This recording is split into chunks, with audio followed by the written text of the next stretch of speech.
내가 운전해도 되는데 가인이가 이게 운전하는 게 유일한 낙이라고 운전하는 게 너무 좋다고 하니까 너무 좋아해요. 사랑해요. 운전대를 뺏을 수가 없어.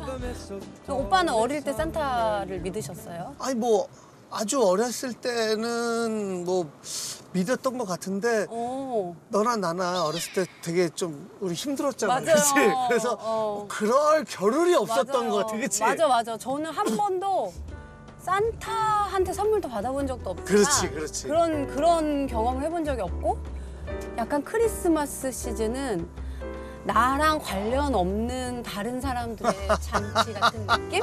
그런 거 있죠. 왜 나랑은 전혀 나랑은 전혀 상관없는 이야기. 뭔가 부자인 친구들이 막 부모님한테 선물도 받고 그런 느낌. 나는 가인이가 나처럼 어렸을 때 어려워서 너무 좋아. 특히 좀 이렇게 어려워서 맞아요. 그래서 너무 좋아. 특히 뭐 이런 공감대가 형성되니까. 맞아. 나는 동생은 걔도 어려웠지. 근데 악마를 걸어놓으면 양말에다 선물 주고 그랬잖아. 근데 얘는 선물을 너무 많이 받고 싶어서 그 타이즈 있지? 팬티 스타킹 같은 거 긴 거? 그거를 이렇게 걸어놨대요? 선물을 많이 받고 싶어서. 근데 그 엄마가 뭐 딱히 선물 줄 건 없고 뭘 해줄까 그러는데 그걸 걸어놓은 아들을 실망시키고 싶지 않아서 집에 귤이 한 박스가 있는데 귤을 거기다 딱 집어넣었다는 거야. 애가 이러는데 타이즈에 귤이 들어가니까 다리 모양이 막 울퉁불퉁 다리 모양이 있어. 너무 무서워가지고. 무서웠겠다 진짜. 귤만 잔뜩 들어있어서.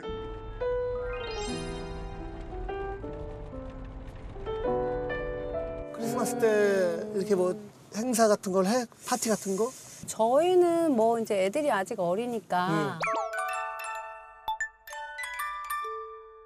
산타 대신 선물 사가지고 트리 꾸며놓고 밑에다가 애들이 이제 잘 때 두고 그냥 그 동심을 지켜주고 싶은 마음? 그럼. 있고 재밌는 것 같아요. 그러면은 아이들한테 선물은 뭘 해줘 지금? 물어보죠. 산타 할아버지가 뭐 올해는 뭐 줬으면 좋겠어? 이러면 뭐 제가 그런 추억이 없으니까 그냥 막 어마어마한 선물을 해주고 싶은 거예요. 그래도 막 사이즈도 크고 좋은 거. 근데 막 되게 소박한 걸 원해요. 막 1,000원 막 이런 거 하는 거. 진짜 똑똑하구나. 왜냐면 그냥 이런 데 돈 쓰지 말고 나중에 유산으로 다 물려주려고. 이미 알고 있는 건가? 그래서 오빠는 근데 이제 압니다. 아유. 애들이 뭐 지금 이제 내년에 고등학생, 뭐 중학생 되니까. 둘째도 있죠. 그래서 우리 아들은 그때가 한 3학년? 슬슬 산타클로스의 존재를 안 믿기 시작하는데 본인은 분명히 안 믿는데 믿는 척하면서 계속 산타클로스 할아버지 이번 크리스마스에는 이런 선물 해주세요 하면서 계속 엄마 아빠 들리게 들으라고 그런 시기가 있었던 것 같아요. 그럴 때 있었구나. 제가 한 가지 팬입니다. 감사합니다. 진짜 팬이라고 아까 제작진한테. 진짜요? 정말요? 지금 떨려가지고 지금 말을 잘 못할 것 같아요. 그래서 자꾸만 그러면 제 앞에 앉으라고 그럴 거예요.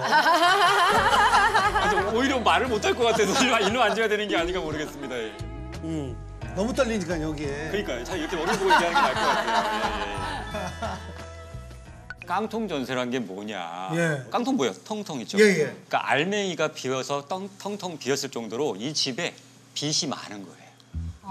빚이 많아서 결국 알맹이 속빚 강정인 거죠. 아무것도 없어요. 그래서 깡통 전세라고 부르는데 이렇게 하면 좀 약간 이해하기가 쉽지 않은데 예를 들어 설명해 줄게요. 내가 1,000원짜리 집에 들어갔어요. 전세로. 얼마 들어가냐? 800원을. 800원에. 그럼 처음에는 뭐 안정적이잖아요. 근데 갑자기 집값이 폭락을 해요. 얼마로? 600원으로. 600원. 그럼 어떻게 해요? 집을 팔아도 전세금을 다 못 돌려주겠죠? 그러면 자연적으로 깡통이 되는 거죠. 근데 이거는 누구의 잘못이라고 할 수가 그러네요. 없는 그렇죠. 경우네요. 근데 원래 보통은 우리가 전세하면 어떻게 합니까? 다음 세입자 구해가지고 돌려주잖아요. 근데 이렇게 되면 어떻게 됩니까? 전세값은 낮출 수밖에 없잖아요. 그러면 처음에 전세가 높았는데 낮추면 그만큼 차익 발생하니 그만큼 못 받을 가능성이 높아지는 거고. 두 번째가 있어요. 이 집을 담보로 해가지고 이 집주인이 대출받은 게 있어요. 그 합계가 집값의 80%를 넘으면 보통 깡통 전세라고 해요. 예를 들어서 1,000원짜리 집에 내가 600원 전세로 들어갔어요. 근데 이미 집주인이 은행에 빌린 돈이 500원이 있어요. 그럼 1,100원. 집값보다 높죠? 이러면 깡통 전세예요. 부동산이 이게 하락하지 않으면 어느 정도 감당할 수 있는 여지가 있는데 이제 시세가 만약에 떨어져 버리면 사실 그때는 위험해지니까. 왜냐하면 집주인 같은 경우는 어떻게 내가 빚이 있어가지고요 전세 보증금 못 들어주겠네요 이렇게 할 거 아닙니까? 그럼 어떻게 돼요? 경매를 해야 될 거 아닙니까? 그렇죠. 근데 경매 어떻게 되냐? 경매 낙찰가는 보통 시세의 60에서 70% 많이 받아봐야 80% 정도밖에 안 돼요. 실제 1,000원짜리 집을 경매에 붙이면 낙찰가는 600원. 내가 낸 전세금은 800원. 그럼 그만큼 뭐예요? 내가 돈을 못 벌려 막 받을 가능성이 높아지는 거죠. 이렇기 때문에 이게 문제가 되는 겁니다.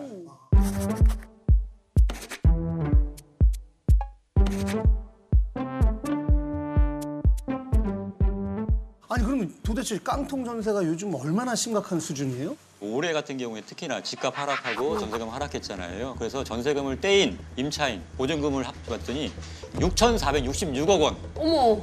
그게 그것도 올 9월까지만 직비한 거라서 실제로 더 많을 수도 있어요.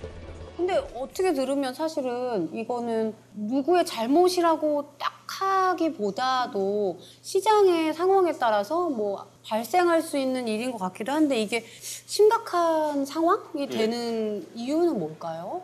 이거를 의도적으로 악용하는 사례들이 발생하게 이렇기 때문에 이게 문제가 되는 겁니다. 악지의 이제 전세 사기 수법이 있는 건데 뭐냐면 예를 들어서 원래 이 집의 시세가 1,000원짜리야. 근데 부풀리는 거예요. 이거는 1,200원짜리입니다. 라고 얘기를 하는 거죠. 그 다음에 1,100원으로 전세 계약을 하는 거예요. 실제 그래서 내가 1,100원에 예를 들면 계약을 했어요. 전세 계약을. 그럼 애초부터가 이거는 잘못된 거네. 이거 시세보다 전세값이 높은 역전되어 있는 깡통이었던 거죠. 이렇게 할 가능성이 높아서 그래요. 시세를 아는 게 굉장히 중요하겠네요. 그렇죠. 그러면. 그 시세를 어떻게... 부동산 여러 군데 다녀보시면서 이 집의 시세 물어보기도 하고 그다음에 주변에 있는 집들 진짜 그 얼마인지 물어봐서 비교해봐가지고 이 집의 시세가 진짜로 1,000원인지를 확인해 보셔야 한다는 거죠. 가장 좋은 방법은 뭐냐면 국토교통부 사이트가 있어요. 거래를 하게 되면 신고를 하게 돼 있고 그게 이제 다 나타나요.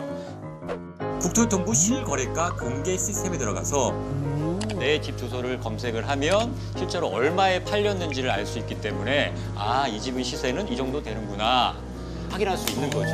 시세를 확인할 수 있는 사이트가 있구나. 근데 문제는 있어요. 문제는 이제 빌라. 빌라. 빌라, 주택. 주택. 이거는 별로 잘 없잖아요. 그다음에 특히나 신축 빌라. 이게 신축 같은 경우에는 거래가 내역이 없잖아요. 그다음에 우리가 보통 이제 아파트라든가 오피스 같은 경우에 공고가 붙잖아요. 뭐 분양대금도 나오고 공고가 붙기 때문에 이거 분양대금 얼마짜리입니다라고 알 수 있잖아요. 근데 이 빌라라든가 아니면은 이 주택 같은 경우는 그런 게 없어요. 그러다 보니까 이거를 확인하기가 어려운 거죠.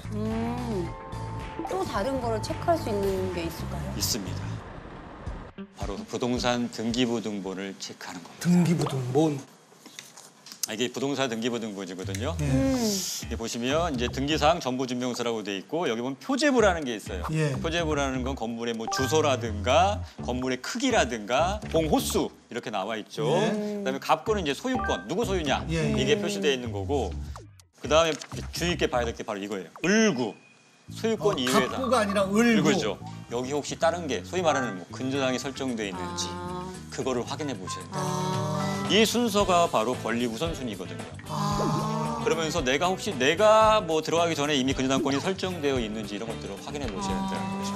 그러니까 특히 을구에서 뭐 근저당이 설정돼 있는지.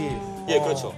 그러면 등기부등본은 한 번 처음에 계약할 때만 딱 보면 돼요? 아닙니다. 수시로 보셔야 됩니다. 수시로? 왜요? 그래요? 왜요? 왜 봐야 되죠? 첫 번째, 뭐 계약직 보러 가기 전에 한번 봐야 되겠죠. 뭐가 문제가 없는지. 그다음에 계약할 때 한번 보겠죠, 당연히. 그다음에 이제 잔금 지급할 때도 본단 말이에요.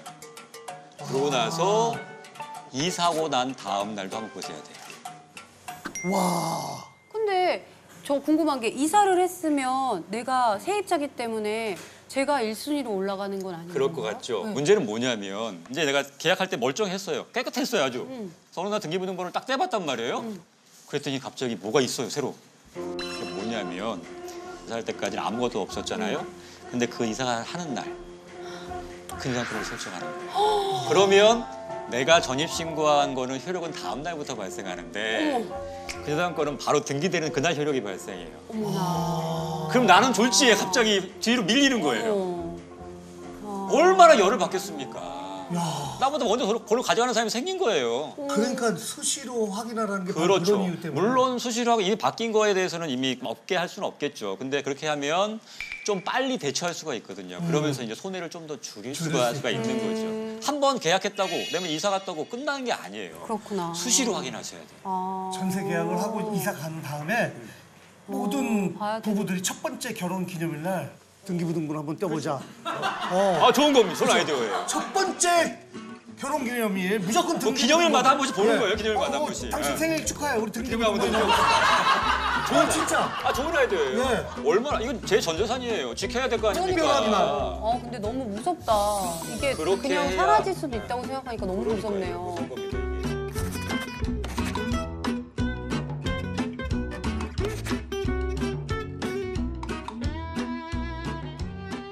근데 주로 깡통 전세를 그럼 타겟층이 있는 거고. 어떤 게 당할 것 같아요? 혹시? 누구나 당할 수 있는 있을 것 게 같긴 아니- 하죠. 예, 예. 근데 또 주로 다른 게 있어. 더 잘 당하는 분들이 사회 있어요. 초년생이나 신혼부부 아, 이게 잘 주로 모르는 타겟이에요. 사람들. 왜냐하면 그래요. 이제 그동안 너무 월세에 지겨운 거야. 너무 힘들어. 그러면 꼬박꼬박 내 생돈 같은 월세 내면서 그다음에 환경도 별로 좋지도 않잖아요. 이런 데 살다 보니까 지쳐서 전세로 이주하려고 한단 말이에요. 그럴 때 중개사들이 좀 꼬셔요. 아, 제가 뭐 며칠 이자도 좀 내드리고 이사비도 드릴게요. 이 집에 들어가세요. 이러면서 깡통 전세를 권하는 거예요. 그러니까 이런 것들이 있고요. 그 사람들이 또 왜 타겟이 되냐면 신용이 좋아서 전세 대출이 잘 나와요. 거기다가 보통의 경우에는 저는 월세만 해봤지 전세 계약은 체결해 본 적이 없어요. 그렇죠. 그러다 상대적으로 경험이 적죠. 그러니까 부동산에서 아예 그냥 그대로 하세요라고 하면 그냥 믿고 그냥 하는 거예요. 그러니까 이 사람들 이 전세 사기범들 입장에서는 아주 속이기 딱 좋은 타겟이 되는 거죠. 아, 진짜. 무섭다. 아니 왜냐면 사실 전세 보증금이라는 게 전 재산이나 다름없잖아요. 맞습니다. 전세산죠. 예, 예. 그걸 이렇게 날리게 되면 얼마나 속상할까요? 맞아요. 이게 뭐 돌려받을 수 있는 방법은 없어요? 물론 저희 임대인이 돈을 못 돌려주겠다 하게 되면 배짜라 나온단 말이에요. 그러면 이제 소송을 진행을 해야 돼. 임대차 보증금 반환 소송. 그래서 판결을 받은 다음에 이제 강제 경매 등을 통해서 이제 집행을 해가지고 받는 예. 방법이 있는데 아까 말했듯이 뭐 경매하게 되면 뭐 집값 떨어지고 다 못 그렇죠, 돌려받을 그렇죠, 가능성이 좀 그렇죠. 있긴 하잖아요. 한 가지 또 가니까 뭐가 있냐면 전세 보증금 반환 보증 보험이라는 게 혹시 들어보셨어요? 아 집에서 집에 보험. 그게 만약에 가입돼 있다 그러면 우리 보험 청구하듯이 청구하면 받을 수 있어요. 어머, 이 보증기관에서 먼저 돈을 줘요, 임차인한테. 어머, 어머, 어머. 그러고 나서 이 보증기관이 임대인한테 돈을 받는 거예요. 아. 그래서 이게 요건이 잘 구비돼 있고 서류만 잘 제출하면 무조건 주게 돼 있어요. 물론 근데 모든 집이 가입할 수 있는 건 아니에요. 그러니까 이 가입이 안 되면 임대차 계약을 해지할 수 있게 특약사항에 기재하는 게 좋아요. 이거는 어렵다. 예, 그것도 처음 들어보는데 네. 전세로 들어가는 분들은 좀 꼭 해야 돼요. 꼭 굉장히 하셔야겠네요. 지금 같은 전세사기가 이게 많은 때는 반드시 가입해야 돼요. 유의할 점이네요. 예, 예. 그러면 보험을 저희가 가입을 하면 100%다 돌려받을 수 있는 건가요? 그러면 참 좋겠지만 그렇지는 못합니다. 그렇지 못할 가능성이 있어 그래요. 어떡해. 이게 뭐라고 하냐면 이 전세보증 반환 보증보험은 집주인의 재산 상태나 집의 시세 이런 것들을 다 검사를 해가지고 가입 여부를 결정한단 말이죠. 근데 어느 날 부동산 등기부등본을 떼봤더니 집주인이 바뀌어 있어. 나도 모르게. 이런 경우 꽤 많거든요. 그런 경우가 있어요. 원래 집을 팔면 얘기를 해줘야 될 거 아니에요, 세입자한테. 예, 예. 나 몰라라는 사람도 있어요. 떼봤더니 집주인이 바뀌었어. 그래서 그 새로 바뀐 집주인이 나 돈 없어. 못 줘. 그래서 그 보증기관 가서 돈 주세요. 나 보증금 주세요. 그랬더니 안 돼. 이럴 수도 있다는 거예요. 왜? 처음에 그 보험에 가입했을 때 임대인은 누구였어요? 종전 주인이었잖아요. 그 사람의 재산 상태 같은 거 다 보고서 판단해서 가입해줬는데 나 못 줘. 이렇게 할 수 있는 권리가 있단 말이에요. 그래서 제가 아까 뭐라고 했습니까? 부동산 등기부등본은 수시로. 그래서 딱 봤는데 집주인이 바뀌어 있네? 그럼 바로 보증기관 뛰어가가지고 집주인이 바뀌었습니다. 우리 계약 다시 하시죠. 이렇게 해야 된단 말이죠. 그렇구나. 그렇지 않으면 못 받을 수가 있어. 진짜 수시로. 해야겠네요. 그러니까 이게 실제로 제가 지금 2건의 사건을 하고 있는데 거부당한 건이에요. 2건. 이렇게.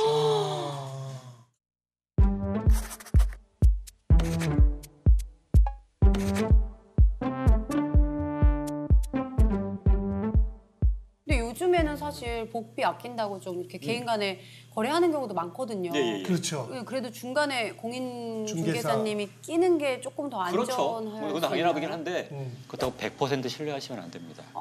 왜냐하면 누굴 믿어야 되는 거야 도대체? 일부 공인중개사들이 돈을 조금 노리고 돈 욕심에 그렇게 하는 경우도 있기 때문에 단순히 그 사람들이 하는 말만 믿지 마시고 본인이 직접 확인해 보셔야 됩니다.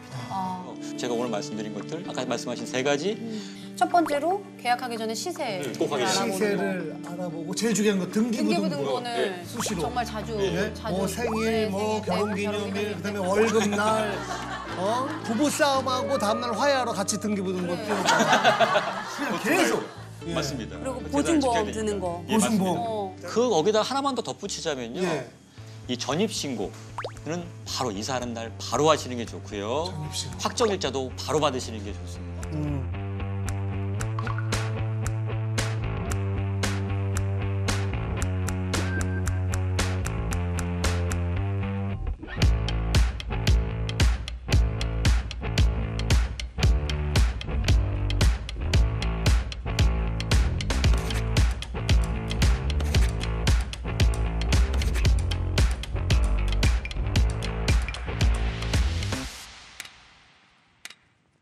변호사님 혹시 결혼하셨어요? 예, 했습니다. 와이프님 너무 좋으시겠다. 근데 원래 그건 또 와이프하고 또 따로 인터뷰를 해봐야. 네. 사모님과 인터뷰를 따로 해봐야 또 그. 원래 본인 일은 잘 못해요. 정말요? 저도 사기 당한 적도 있고 막 이렇게.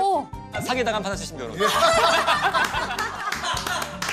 그래서 제가 자책하거나 비난하지 말라는 겁니다. 근데 혹시 무슨 사기였는지 아니 뭐 조금 저는 그렇게 큰 건 아니긴 했는데 뭐 이제 중고거래 사기를 당했어요. 그것도 직거래로. 그래서 제가 누구한테 함부로 얘기를 못 하겠어요. 변호사님은 속인 사람 너무 대단하다. 판사 시절에. 너무 웃긴다. 깡통 전세에 잘 당할 수 있는 유형들이 조금 여기에 많이 많이 섞여 섞여 있는 것 같아요. 네. 대체적으로 사회 초년병들, 젊은 부부, 처음 해보는 네. 부부들. 그리고 또 신축 빌라, 뭐 여러 가지가 있는데 거기 지금 다 조금씩. 그렇죠. 다 해당돼 있죠. 그러면 지금 어느 정도 뭐 해결이 된 거예요? 아니면 아직까지?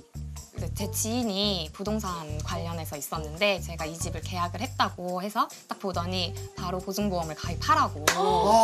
우리 그 얘기 듣고 왔는데 지금. 보증보험을 들어야 된다고. 어머, 그래가지고 지인이 완전. 그 다음 날 바로 보증보험을 들었어요. 어머. 아, 너무 다행이다. 감사합니다. 진짜 다행이다. 그 지인, 진짜 그 지인분한테 정말 잘해야 돼요. 지금 우리 변호사가 보증보험 꼭 들으려고 그것도 더 가능한 집이 있고 안 되는 집이 있는데 다행히 가입을 했군요. 이 집은 지금 뭐 이렇게 등기부등본 때 봤어요?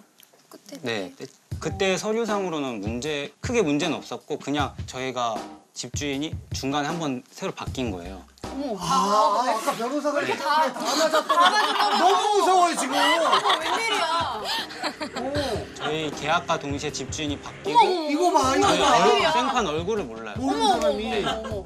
어떻게 그 말했던 그 스토리가 다 적용이 되는지. 너무 신기하다. 그렇죠. 다행히 또 100% 받을 수 있는 보험을 들어놔서 네, 진짜 큰일 날 뻔했죠. 저희는 네. 너무 걱정하면서 왔는데 100% 다. 진짜 다행이네요. 그러면은 이제 다 해결됐으니까 저희는 다음 사연 집으로. 다음 깡통 전세를 찾아서. 진짜 다행이다. 너무 이거 보면서 다행이다. 지금 가만 있어. 우리 집은 보험 가입 안 했잖아. 이렇게 지금 놀라는 분들도 있거든요.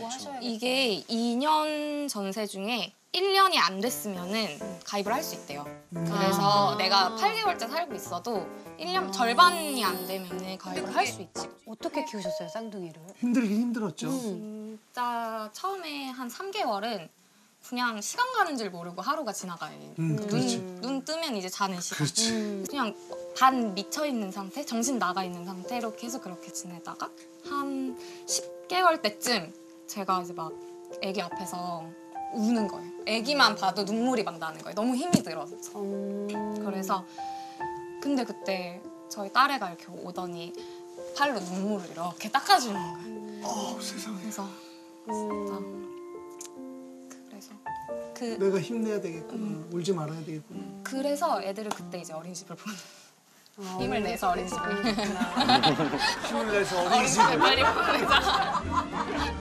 이런 얘기 들으니까 괜히 미안한 게 우리 첫째 이렇게 막 새벽에 깰 때 먼저 깨는 사람이 일어나서 좀 이렇게 맞아, 봐주는데 맞아. 근데 저는 몇 번 자는 척을 좀 했거든요. 이게 있잖아, 자는 척 했지 사실. 걱정하죠. 그치? 저는 안 해요. 저희 남편이 이렇게 자는 척을 하죠.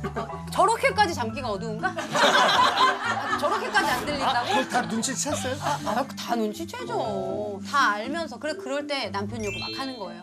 저 이거 하면서 아이고 다 듣고 있으면서 이렇게 분명히 듣고 있을 거라 생각하지만 네, 못 들은 척 하더라고요. 이렇게.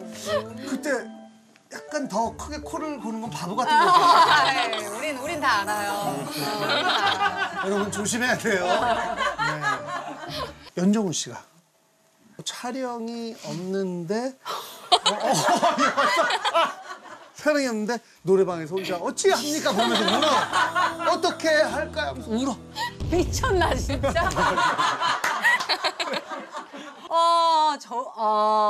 정말 상상만으로도 너무나 얼굴 빨개지지 않았어요? 너무 열받는데.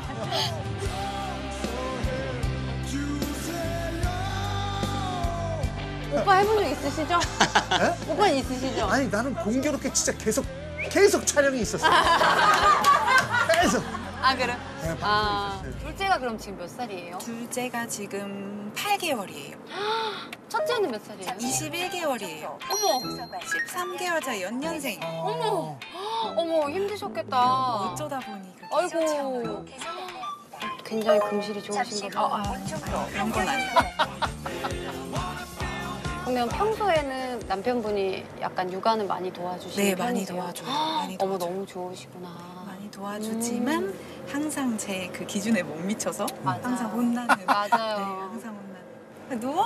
누워서 이렇게 핸드폰 보면서 보고 있으니까 애를. 그러니까요. 왜 누워서 봐? 아니 오빠 근데 왜 애를 누워서 봐요? 오빠도 누워서 보시죠. 어?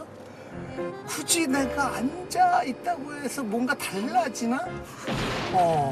뭐 서로 누워 있는 게 좀 편한 거 아닌가? 뭐 아니면은 저는 어저께 제가 들어가지 않을 시간에 집에 불시에 딱 들어갔더니 둘째가 TV를 딱 보고 있는 거예요. 그래서 제가 뭐 하는 거야? 딱 이랬더니 애가 정말 이렇게 사색이 돼서 놀래가지고 아빠를 딱 쳐다봤어요. 그러니까 아빠도 핸드폰에다가 놀래서 누가 텔레비전 틀어줬어? 그랬더니 둘째가 아빠한테 아빠 왜 나 텔레비전 틀어줘? 미워! 막 이러. 오 똑똑하다. 그러니까 오빠가 너무 당황해서 네가 틀어달라고 했잖아. 오빠가 TV 틀어줬어. 진짜. 네, 둘째가. 저도 책 좀 읽어줘, 뭐 좀 그러니까요. 해줘 이러면 일단 핸드폰을 보느라고 이걸 보느라고 집중해서 그 소리는 안 들리나 봐요. 나중에 이제 빽 하고 소리 질러요. 알았어, 아빠가 책 읽어줄게. 맞아. 이러고 이제 읽어주고. 저는 맨날 부부싸움을 했다고 하는데 남편은 아니야, 말 똑바로 해. 내가 혼나는 거지 싸우는 게 아니야. 우리 남편이 맨날 그래요. 네네. 나도 그런 얘기 하는데. 오빠도 그래요? 부싸움은 진짜 안 하고 가끔 엄하게 꾸짖으면 한다고. 지금 제일 예쁠 때잖아요. 21개월 막. 너무 예쁠 때. 말 이제 배워가지고 막. 말할 때 진짜 막 심장이 아파요. 어디서 내야 이런 게 내 뱃속에서 나왔나 싶을 때 진짜. 맞아요. 그래서 예전에 어른들이 아이고 얘 뭐 효도할 거 평생 이때 다 했다 근데 맞아. 키워보니까 진짜